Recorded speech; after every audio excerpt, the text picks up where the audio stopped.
Samedi passé, le gouvernement Django Sissoko a été légèrement réaménagé. Un réaménagement qui, selon le président de la République par intérim, Django Traoré, répond à un souci d'efficacité et d'efficience. Il a rappelé les deux missions essentielles assignées au gouvernement. Nous l'écoutons. Monsieur le Premier ministre, chef du gouvernement, mesdames et messieurs les ministres, le gouvernement nommé en décembre 2012 avait pour mission principale le rétablissement de l'intégrité territoriale du pays et l'organisation d'élections libres et transparentes. Cela fait 6 mois qu'avec à sa tête le Premier ministre Django Sissoko, dont je salue le dévouement et la rigueur, ce gouvernement s'est attelé à ces deux missions. Aujourd'hui, des résultats ont été atteints dont vous pouvez être fiers. Le pays est libéré, l'intégrité territoriale est rétablie, l'accord préliminaire à l'élection présidentielle et au pourparlers inclusif de paix pour le Mali, signé à Ouagadougou le 18 juin 2013, ouvre la voie à un véritable dialogue inclusif et à la réconciliation nationale dans la justice et dans l'équité. C'est un grand pas dans la bonne direction. Et je vous félicite tous et toutes pour ce résultat qui rend possible désormais l'élection présidentielle sur l'ensemble du territoire. Le gouvernement s'est aussi totalement mobilisé pour la conférence internationale des donateurs tenue à Bruxelles le 15 mai dernier et au cours de laquelle divers bailleurs de fonds et partenaires du Mali ont décidé de mettre à la disposition de notre pays d'importants fonds pour faire face à l'urgence humanitaire et poser les jalons de la reconstruction du pays. S'agissant des opérations de sécurisation et de stabilisation du Nord, elles ont progressé dans les régions de Gao, Mopti, Tombouctou et Kidal. Ainsi, un chemin colossal a été parcouru pour sortir notre pays de la crise.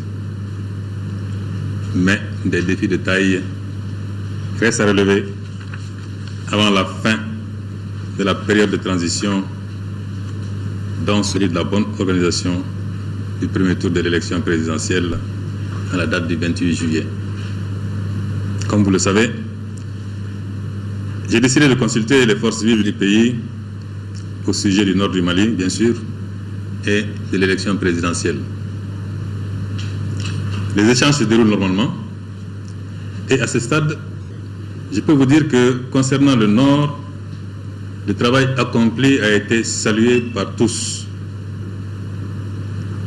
Mais le récent accord préliminaire de Ouagadougou demande à être expliqué davantage, en ceci qu'il s'agit d'un accord qui a pour objectif premier d'identifier les forces éligibles au dialogue, c'est-à-dire toutes celles qui s'engagent à respecter l'intégrité territoriale et la laïcité de l'État et qui, le cas échéant, acceptent d'être désarmées. Quant à la commission dialogue et réconciliation, elle peut maintenant commencer véritablement son travail de réconciliation des cœurs et des esprits sur l'ensemble du territoire national.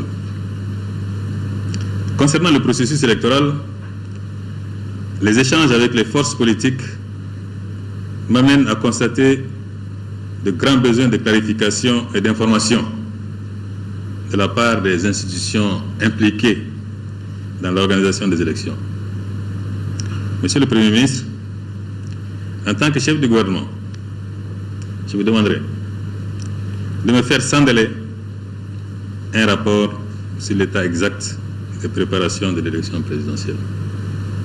Mesdames et Messieurs les ministres, mobiliser les engagements financiers annoncés à Bruxelles poursuivre la sécurisation du pays, surtout dans les régions du Nord, et prendre toutes les dispositions nécessaires à la tenue de l'élection présidentielle sont des défis urgents. C'est pour faire face à ces défis que, sur proposition du Premier ministre, j'ai accédé à sa proposition de réaménager le gouvernement. J'en ai donc pris la décision le samedi 22 juin 2013. Le ministère de l'économie, des finances et du budget a été restructuré, de même que le ministère de l'action humanitaire, de la solidarité et des personnes âgées.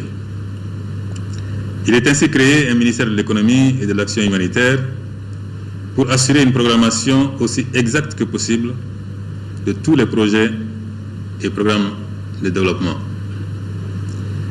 Le ministère du Développement social, de la solidarité et des personnes âgées retrouve sa vocation initiale, en particulier en ces moments où tous nos mécanismes de solidarité sont requis pour faciliter le retour de la normalité, notamment dans les zones que la guerre a affectées.